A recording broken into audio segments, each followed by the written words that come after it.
to the DMF. I am your host, Justin Yachts. This is episode 22, and I have an interview for you. It is with the preeminent journalist in professional wrestling. I am talking about none other than Dave Meltzer, who has been writing the Wrestling Observer newsletter for over 30 years. You can also find him on figure4wrestlingonline.com. So, enjoy.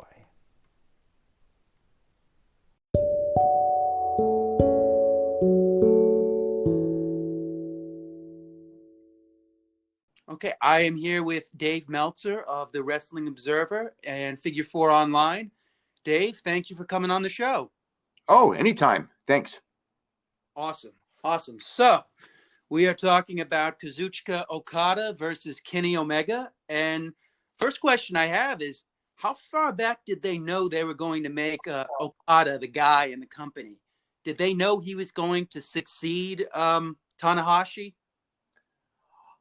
The first I heard was before the Tokyo Dome show where he returned. So that would be late 2011, I think. Yeah.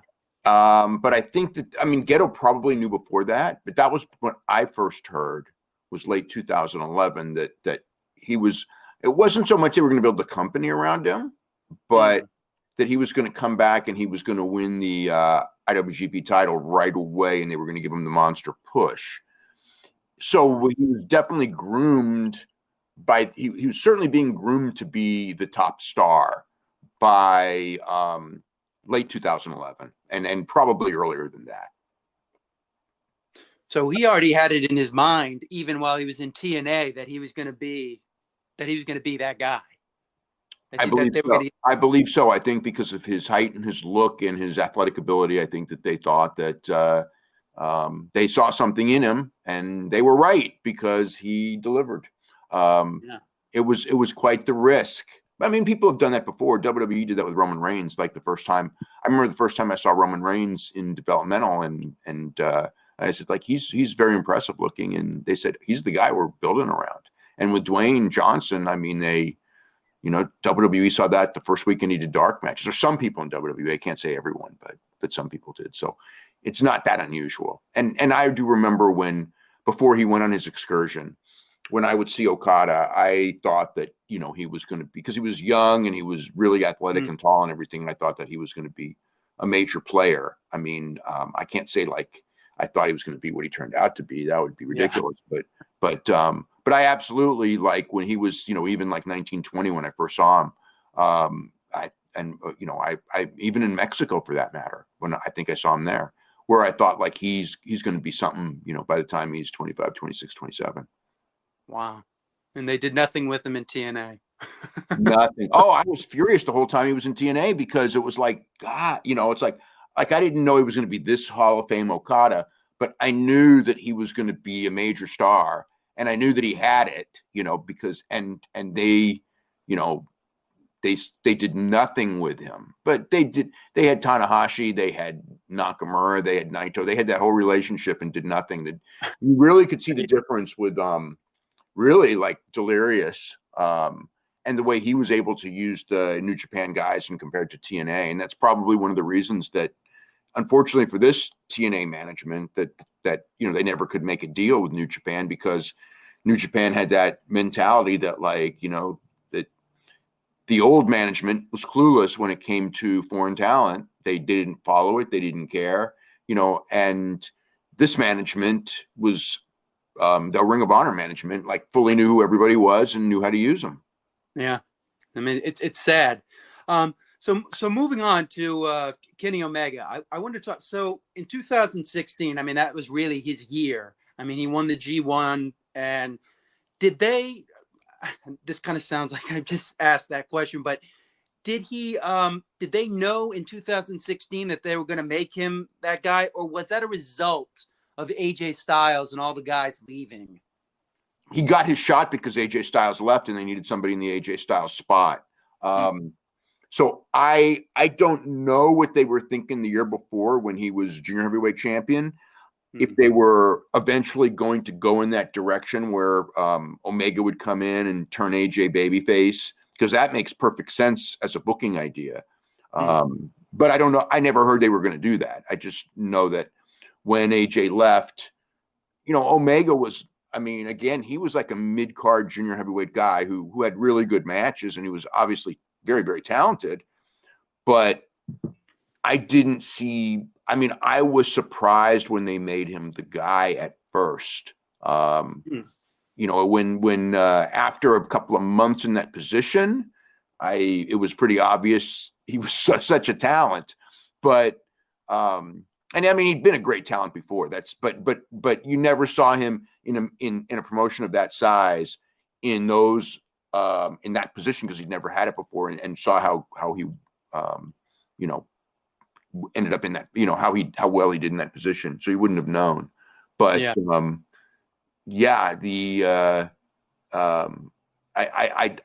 don't know what Ghetto's ideas were before AJ left. Interesting. Okay, so let's get to the first match, the one at the Tokyo Dome. I think this is just an amazing match. I watched it like 5 times before, doing my my coverage on it, and it's just it still holds up well today. I mean, the part where the red ink, where he's just like crawling for that rope, the table spot, never really hitting the one-winged angel, but them teasing it. I mean, it was just and he kicks out of the Rainmaker at a point in the match where you thought that was the end of the match. What did you think of this match? Well, I haven't watched it in a long time, but I remember when the match was over, I thought that it was one of the 3 or 4 best matches I'd ever seen in my life. And I went in by the point, because of the nature of the matches that he won or that he had in the G1 with Goto and Naito, especially the last 2 days, especially and the promo that he did, which was really, I think, the key. He completely had, by this point, he had established himself that he was one of the real premier all-around talents in the business. And with the Tokyo Dome, I mean, we didn't know what the result was going to be. I didn't know what it was, as far. So that was fun for me, not knowing where it was going. So the near falls meant something, but when it was over, I remember. So that was the 48-minute match, I think, right? Roughly. Yeah. So I remember at about 35, 38 minutes in, thinking like, wow, this is, one of the best matches I've ever seen. And then it just kept getting better. They're really good at being able to do long matches and have the match continue to get better. For a lot of people, if you go past 15, 18, you're taking a risk that you lose the momentum. And these 2 guys, I mean, in every one of their matches, I never saw a moment of that where it was like, oh, it's time to go home. You know what I mean? And they overstayed their welcome. I thought that match was incredible. And it was the step 1 to this, one of the great rivalries of all time. Did you think that Omega should have won at the time? I didn't have a strong feeling in that one. I thought it would have been, I think in the back of my mind, I kind of expected him to win, I would say. I think it was better that he didn't when I look back at hindsight. Yeah. But at the time, it wasn't, when it was over, I didn't have the thing like, oh, it's a great match, but the wrong guy won. I didn't have that feeling. I thought that this match is great, and I can't wait to see them again. And someday he will win, and that's cool. And I was in no rush for it either. But I mean, the thing about that match is when it was over, it was like, it probably won't be right away, but they are going to do a rematch. And I pity those 2 guys for having to try to live up to this, because I don't know how they're going to do it. I thought that the legend of the first match was so big, and the content of the first match was so big, that it was almost like, what are you going to do to top it? I mean, they did, but at the time I thought, like, I was worried. I mean, it's like I knew there was going to be another match. I knew it would be a great match, but then I thought, but how can they equal the legend of this match, because it was so great. Yeah, no, that's how I felt too, because I was like, it was so good, and it's like, how are they? Yeah, how are they going to live up to it? I mean, you look at the Taker and Shawn, they had that great match, and then the next year it was great too, but not as good. Whereas this match, the second match, surpassed the first match, which you rarely see. Yeah, I thought it did surpass. I definitely thought it surpassed the first match. And there was a lot of cool elements in the second match. The second match. Now, the second match, when it was over, I thought was the best wrestling match I'd ever seen.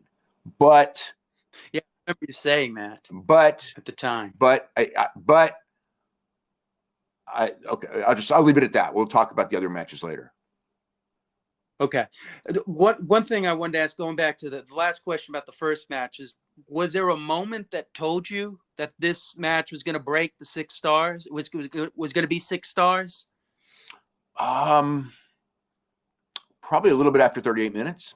I remember the 38-minute mark when it was just like, this is one of the best matches I've ever seen. And then, it was kind of like, this is better than a 5-star match. What am I going to do? So I would say I would have started thinking about it at the 38-minute mark. I remember that. It was right around then. Cool. All right, so let's move on to the second match. Now, at this point, before this, Shibata and Okada had that like amazing match, and that ended up unfortunately being the end of his career. Shibata's cool, yeah. And then Suzuki had one in, I think, in February. Shibata was in April. So now they come back to this match. I don't know if they intended to come back to this match so soon, but like you said, they're taking a risk having it not be compared to the first one, and people being disappointed, being like, well, it might not have been as good as the first one. What did you think of this, the second match, now that we're at that point? Yeah, I thought the second match beat the first match. And the second match, when it was over, like the first match, this is one of the greatest matches I've ever seen. And like I said, top 3 probably. The second match was, okay, this is the greatest match I've ever seen. It was better than the first, and it was better than, whatever, Misawa Kawada matches or Misawa Kobashi matches. And I believe it was, no, you know what? It was not. It was after the first Tokyo Dome match. The first thing I did, I remember like the next day, was watch like the real famous Misawa Kawada match from, I think, 94. Because I wanted to see, like, when I say this is one of the greatest matches of all time, I wanted to go back to a match that at that point in time, most people that I knew viewed that match as the greatest of all time with the Misawa Kawada match. So I watched it, and they're very different matches, and they're both fantastic. But when it was over, it was like, okay, which match is better? And it was like, I thought Okada and Omega had more depth to the story. I mean, Misawa Kawada was stiffer and had more of a sports feel, but I thought that, like, I could say that Omega Okada was every bit as good. I mean, it was so I thought that the 6-star thing was worthy, for sure. Maybe even, I thought overall even slightly better. So but I wanted to make sure that it was, equivalent, so to speak, of the greatest, one of the greatest of all time. I did that when Omega and Adam Page wrestled the Young Bucks. I mean, the first thing I did was watch, one of those All Japan tags, and then I watched the Midnight Express Fantastics, because it was like, look, if I'm going to say this is the best tag, I better watch these other 2 tag matches that I would consider like the best in their respective styles. And so when that was over, then I could go, yes, this was at that level, if not better. The only gripe I have with this match personally is when the Bullet Club comes out and Okada has just hit the Rainmaker and he's about to hit the other one. And he just like stops in the middle of the match to like watch them. And I'm just kind of like, why didn't you just keep going with it? Yeah. What do you think about that?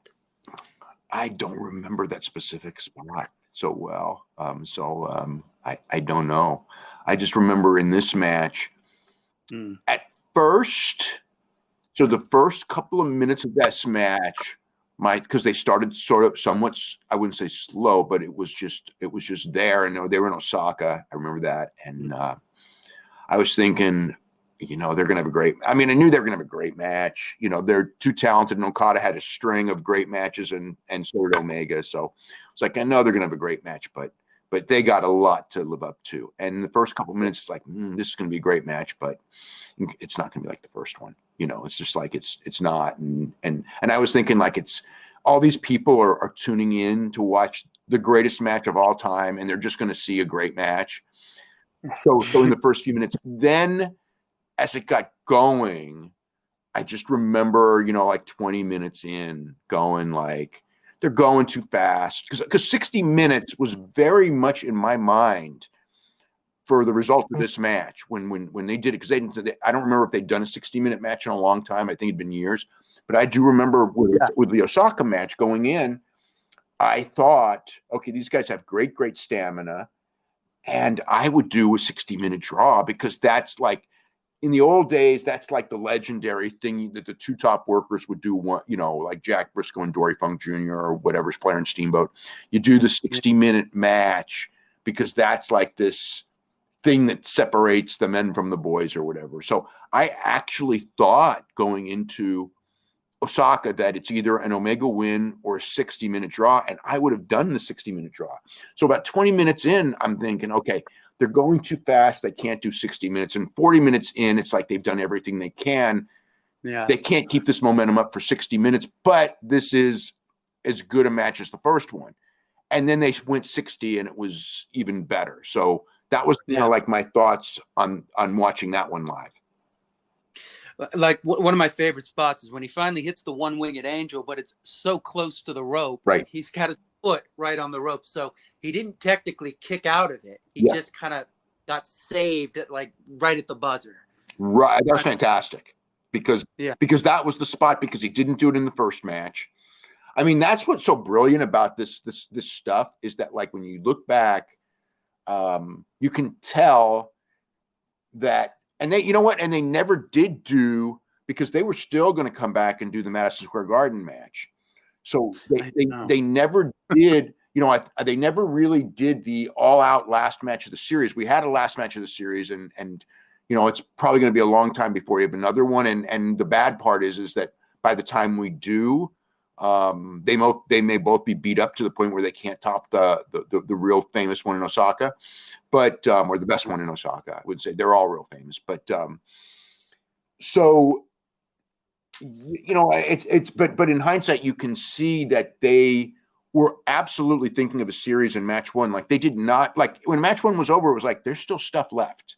They didn't do everything they could. Like, a lot of times you'll watch two guys and they do every single thing they can come up with. And what are they going to do next? And this wasn't it. And then in the second match, they gave you the one-wing angel, but they didn't give you the kick out.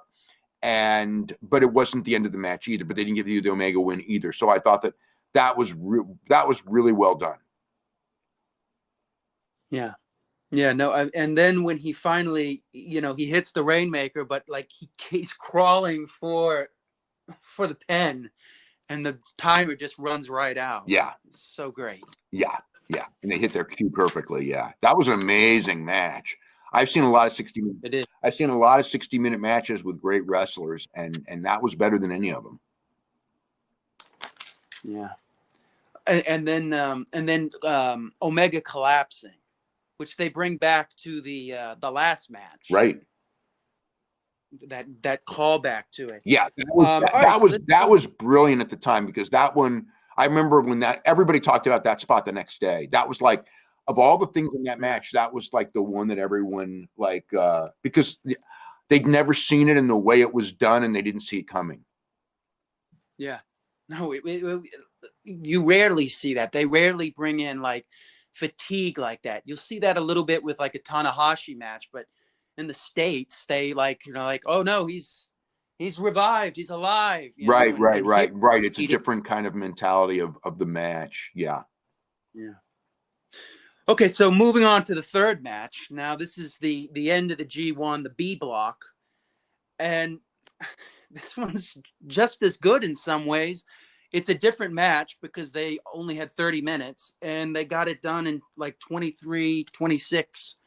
What did you think of this match? I mean, because it was different and they had to go fast and they went fast. And I know that Omega has said to me that he thinks that for a non-fan, if you were going to show them a match, this would be the one, because he thinks that the other matches are for the hardcore fan, if you know what I mean, or the someone who watches the whole series. If you, but that they might be too long for someone who is not a wrestling fan. But he would be proud in the sense of, if you showed this to a non-fan. And I mean, the thing about this is this match, because of the being shorter and the legend of the other matches, they had to do a great match, which they did. But it was so explosive. Like you could see like a level. I think the level of athleticism as opposed to storytelling was the highest in this match. The storytelling was obviously the highest in the last match. But this was the one where you just saw, okay, you know, we're going to show you how great athletes we are. Yeah. And he finally hits the Cry's Wrath, which, you know, he hasn't done in a long time. It's such an amazing match. There's not a lot specific that I would point to. I mean, finally he hits the one-winged angel and he pins Okada. And, you know, everybody was kind of waiting for that, because some of us thought maybe they might do a draw. Oh, yeah. I thought, but it, you know, it was weird. I think that the key was in this one was, if Omega beat Okada, he didn't have to win the G1. If he didn't beat Okada, it's kind of like, and he didn't win the G1, it's like, you know, he was just a guy in the G1. You know what I mean? This way, I just thought it's like, you know, he accomplished something as big or bigger than winning the G1 because he beat Okada. And also the other thing was when it was over, it's just like, okay, now he's got the win, but he didn't beat him for the championship. So now it's like that was a perfect setup, logically, because it's like, okay, we have seen this series is now 1-1-1, but Omega has never beaten Okada to win the IWGP title, which was the next step. Yeah. Also, so like at this point, like the next thing that happens is Jericho comes into New Japan. Was him coming in a direct result at all from these matches? Yeah. I mean, like the deal with Jericho coming in was it was a combination of things, but the main thing is that Jericho's really good friends with Don Callis. And Don Callis at the time was announcing New Japan, and he saw this opportunity for a match, and he was also friends with Omega. He saw this opportunity for a match, and he knew Jericho was legally able to do this. Jericho at the time, his mentality was that, you know, he would never wrestle outside WWE. I mean, he told me that, you know, on a few occasions. You know, it's just like, you know, was never going to wrestle like full time forever.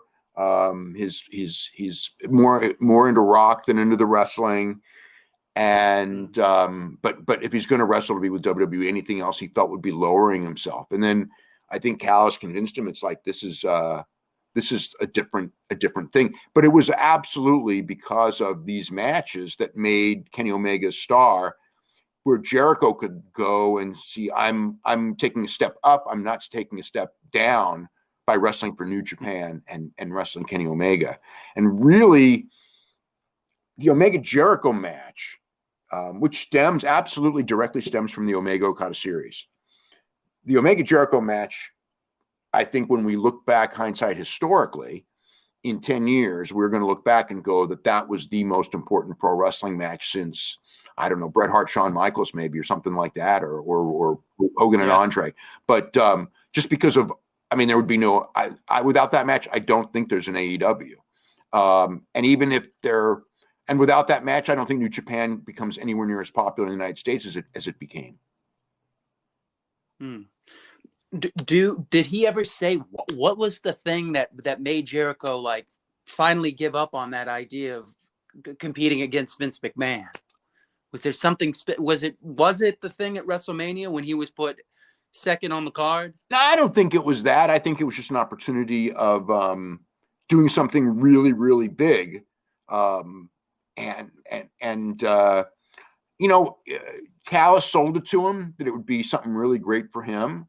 And also what Jericho told me was that they had just done Mayweather and McGregor, and it did that giant business. And his mentality was it did this business because it was like these two things from different worlds that you would never see and you never expected to see, but there it was.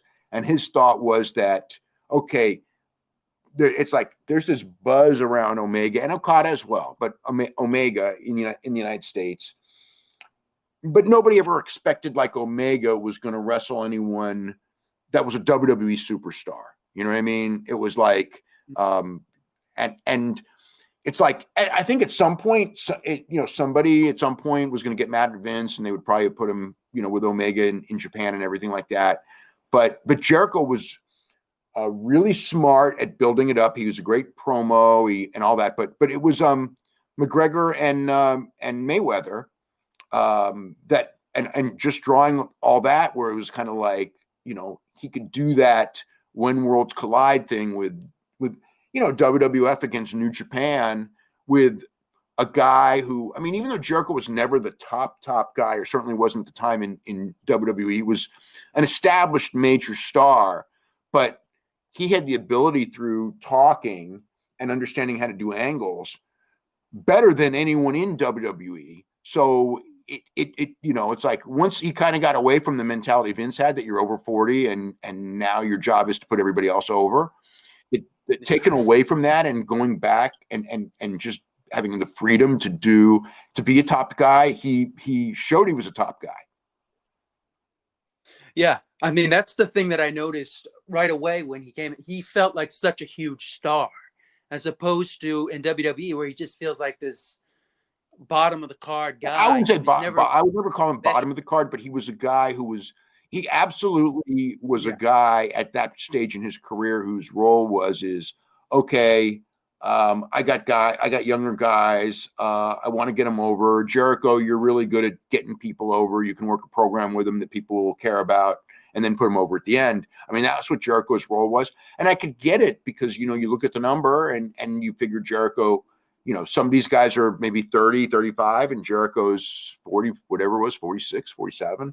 And you just kind of go like, that's your role at that stage of your career. And, it was wrong. We were all wrong, but I wouldn't blame Vince on that. But when he left, it was like he was a fresh coat of paint. He was not that guy who was putting over, just putting over guys in WWE. Yeah, he changed his look, his style. He came off so different. That was part of it was that it was the name Chris Jericho, but it was a new Chris Jericho. I think that was a big key to it too. Yeah. Did you think Naito should have defeated Okada at the Dome at that time? I mean, I did. That night, yeah. I don't know. That night, yes, but in hindsight, no. I when it was over, like when I look back at that year that followed, it's like, okay, Ghetto's smarter than me when it comes to this booking stuff, because yes, I would have gone with Naito. I thought it was the right time for Naito. When Naito didn't win, I thought it was a mistake. And then with the hindsight of looking back a year, it was like it wasn't a mistake because we got a great year that we wouldn't have had if Naito would have won. I mean, Okada got to set the records. He got to have that match with Omega. You know what I mean? It was just, they had better things. What they had planned for Okada that year was superior to anything that they could have done that year with Naito, even though at that moment it was the perfect time to put Naito over. It was like, but when you look forward a year, the reality is that Okada was a better champion for that year than Naito would have been. Does Gato, did he have it planned out that long that Omega was going to be champion at Dominion a year ahead? I mean, I don't know exactly, but generally he's 2 years in front when it comes to booking. So probably in January, I would say in January he did. Yeah, I'm sure in January and the reason Okada won, I'm sure, is he had the whole thing of You do the record-setting match with Tanahashi. Tanahashi defending his record against the other guy, which was a great storyline. Because using records that nobody ever did in wrestling, and everything. And then you go in there with the big 2 out of 3 fall, no time limit match in Osaka, which only those guys could have done. And after that, then you got other things. And by then, it's like then you got Omega with Kota Ibushi, which never fully materialized, but that was on the agenda. Yeah. Omega Okada in Madison Square Garden was on the agenda. I mean,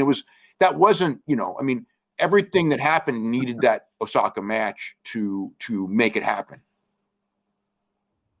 Yeah.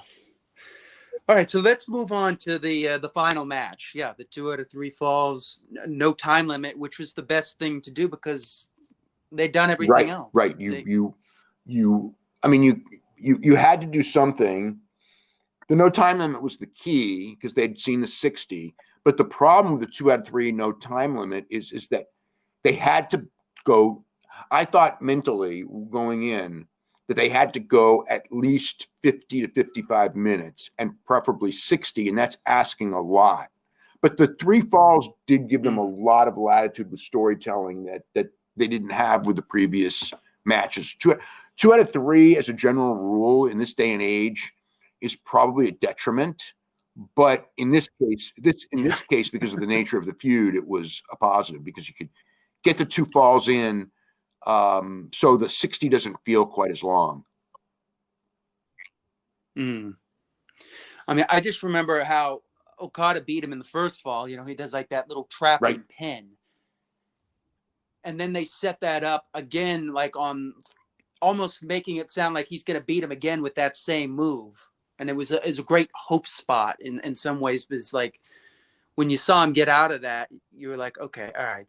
Oh, I mean, you had to have known that Kenny was going to win at this point. Because it's like, okay, it's been 2 years. He has to lose to somebody. I would say that I was very, very invested in this. And I thought that there was a very good chance that he was going to win. But the nature of Ghetto and everything is that you can't be sure. I certainly wasn't sure. I mean, I didn't know the outcome. I wasn't sure. I remember I did not watch it live. I watched it first thing. Me and a bunch of friends decided we're going to come in. We're going to get up at 7 in the morning. We weren't going to stay up all night. We're going to get up at 7 in the morning. We're all going to come over, and we're turning off all our phones. So nobody's going to ruin this thing for us. And we watched, I watched this with a big group of people, pretty big group of people.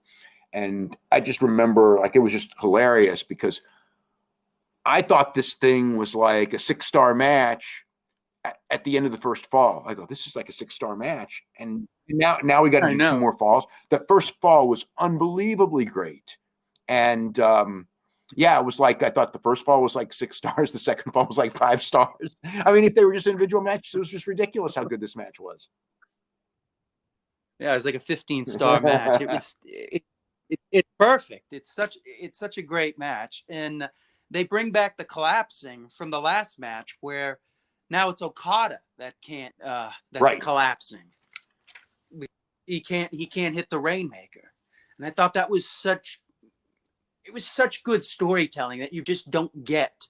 There were so many things. The other thing with that match was that when I watched it a second time, I picked up so much that I didn't pick up the first time, which tells you the depth of the thought that went in that match. I mean, that's the one thing with these matches is like, I think people rightfully credit them for great moves.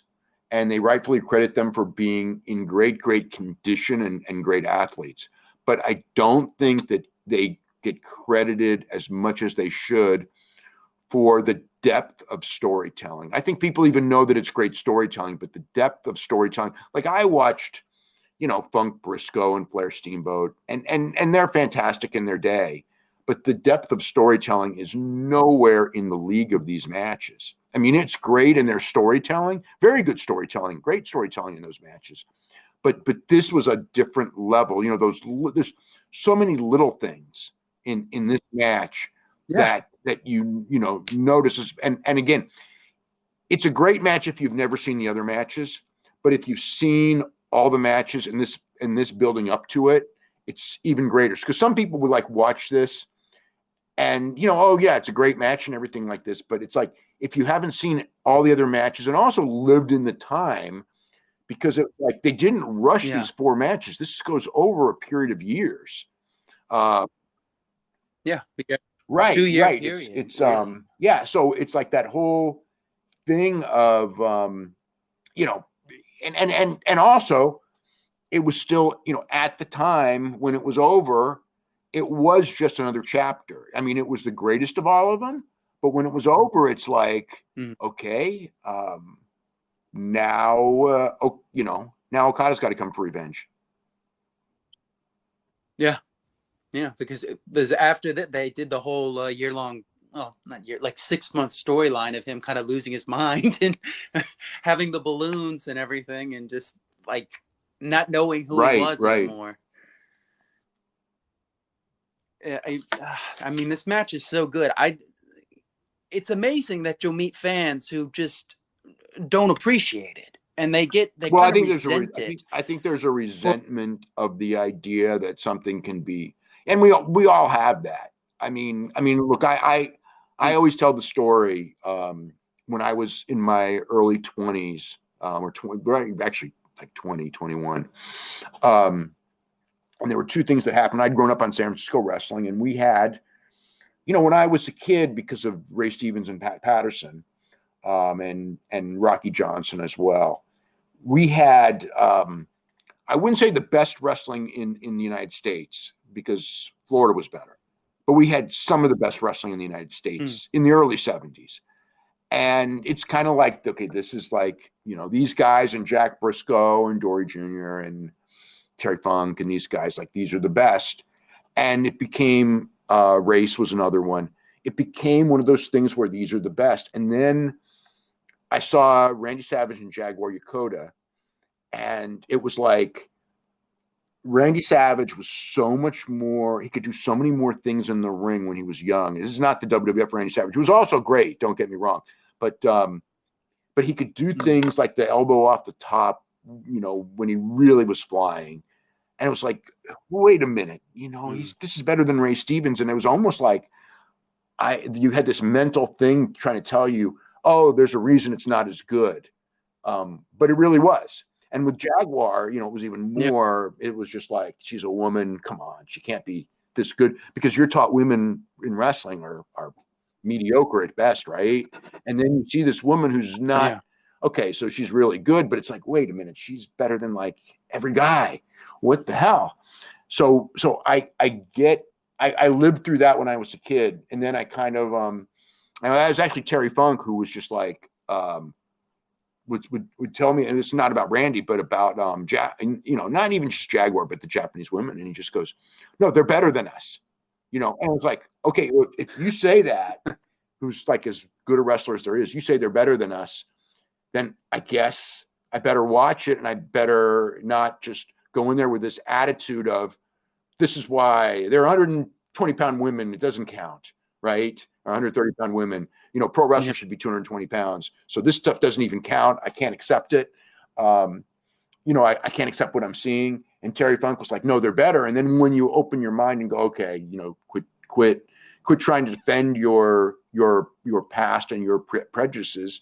It really opens you up. And other people are like that. You grow up with Shawn Michaels is the greatest wrestler, and then all of a sudden you see someone who's blowing away Shawn Michaels, and it's just like, you don't want to accept it. You don't want to hear about Kobashi. You don't want to hear about Tanahashi. You know what I mean? You just don't want it because it's your childhood. You don't want to think someone surpassed you, the super worker of your childhood. Yeah, no, I mean, I think that's part of the criticism Omega gets, because he seems to get it from the older generation. There's that for sure. You know, and you know what, Flair was this. You know, the thing is that, like, I lived through the Flair coming up and Steamboat coming up, so I saw it already. So I know what this stuff is, you know. And it's like, I tell people, and some of them get it. A lot of the wrestlers get it, you know, which is interesting. I mean, I've had a lot of wrestlers go, you know, I'm glad you're explain this, because when I get to be 50, I don't want to be that guy who's telling us that we don't know what we're doing when it's working. But it's hard for fans, and especially older fans who want the good old days, not realizing that the good old days are now. Well, not now because the pandemic screwed it up, but up until March, the good old days were now. Yeah, see, that's the thing. It's like, why are you upset? I mean, we get to see these matches.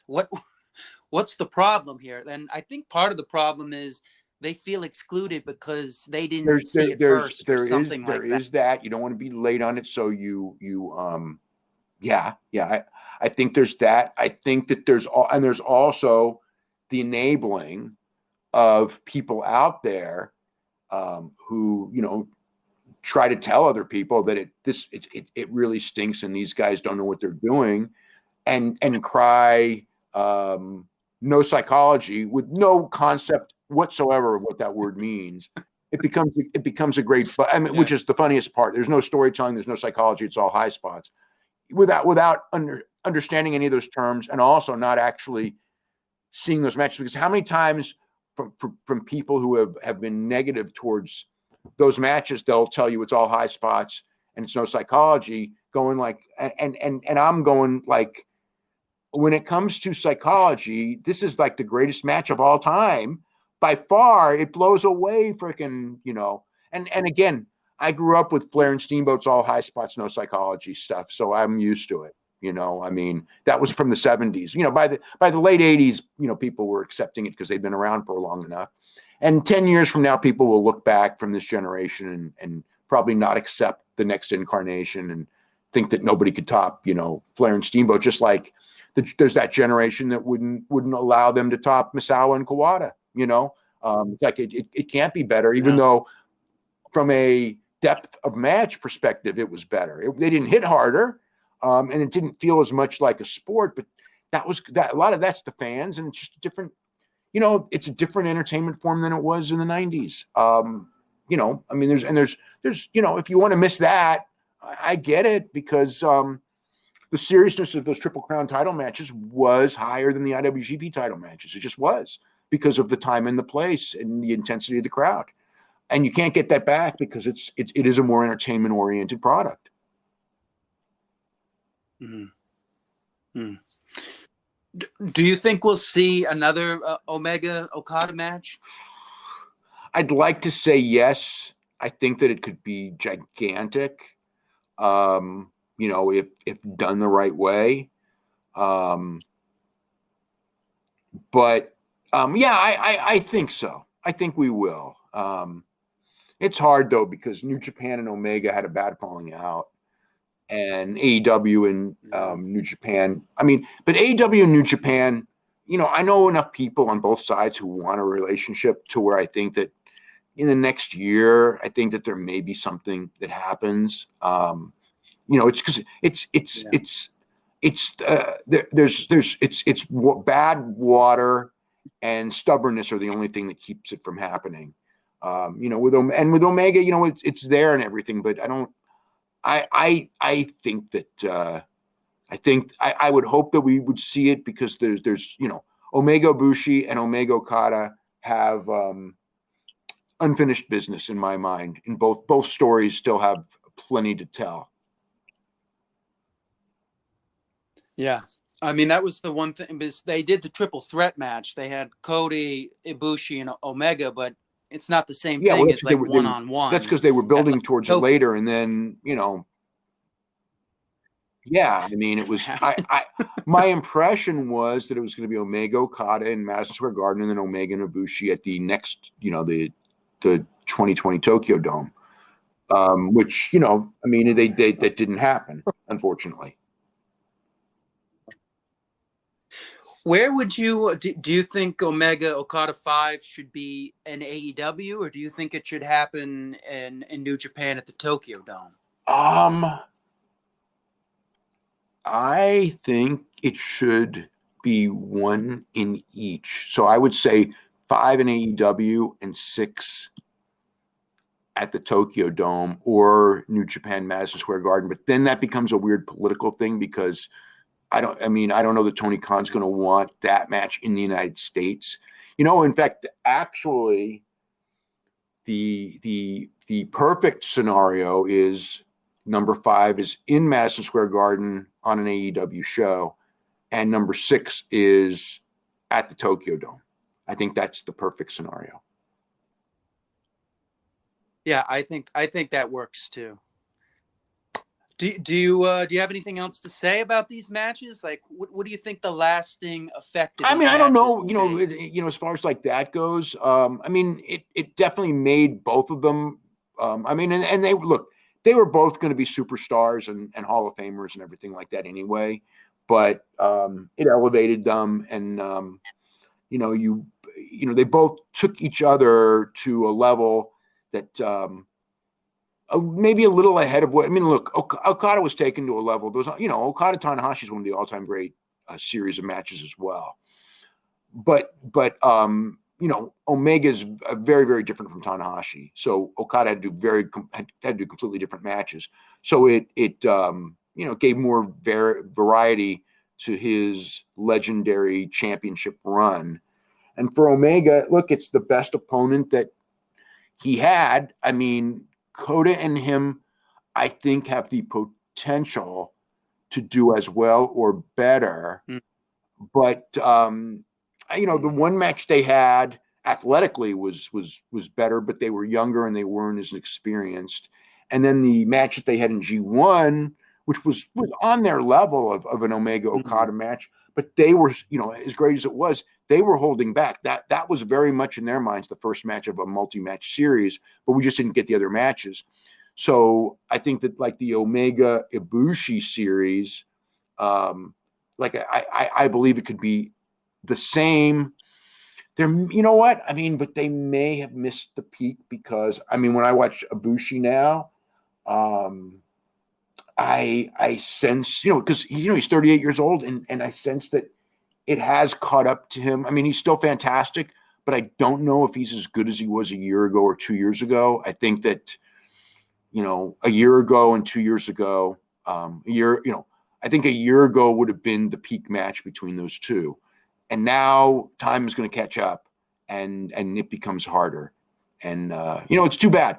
It's too bad the relationship, when I look back, I was there in Japan when the whole thing was going down, with the, AEW starting January 2019, and New Japan just made the wrong calls, and it's too bad because it would have been the year of 2020 in wrestling would have been phenomenal, because AEW did want to work with New Japan, and I know they had the MSG thing, and that made it very difficult. It was, from the New Japan standpoint, I get where they were coming from. It was very difficult politically.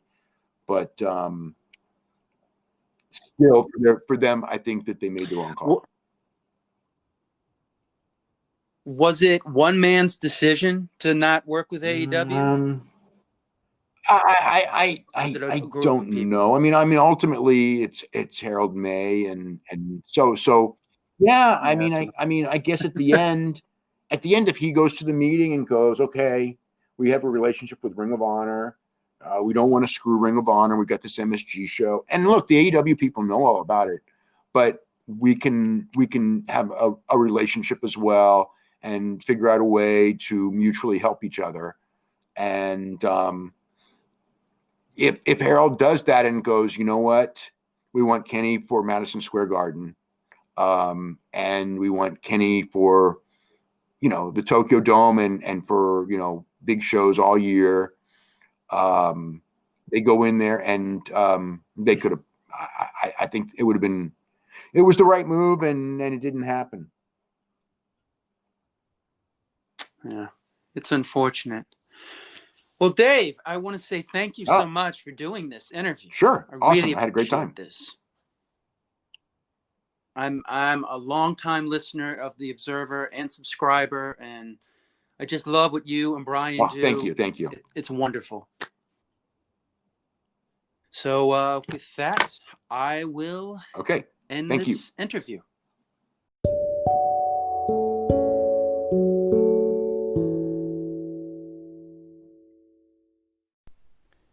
okay. I want to say thank you to Dave Meltzer of the Wrestling Observer for doing this interview. He answered all my questions. He gave me such great insight. I want to say thank you once again.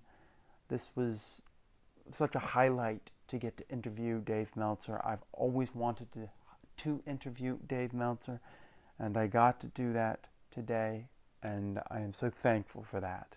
And I just want to say thank you once again. Now, if you are looking to read some of Dave Meltzer's work or hear Dave Meltzer, you can find him on figure4wrestlingonline.com. That's F4Wonline.com. He has the Wrestling Observer newsletter. They have archives of the Wrestling Observer newsletter. As I said, he's been doing this for over 30 years. So go over to that website to find those things. You can also contact Dave Meltzer at Dave Meltzer, W-O-N. That is his Twitter handle, which is once again at Dave Meltzer, W-O-N. So, I want to say thank you for listening, and I will see you next time on the DMF.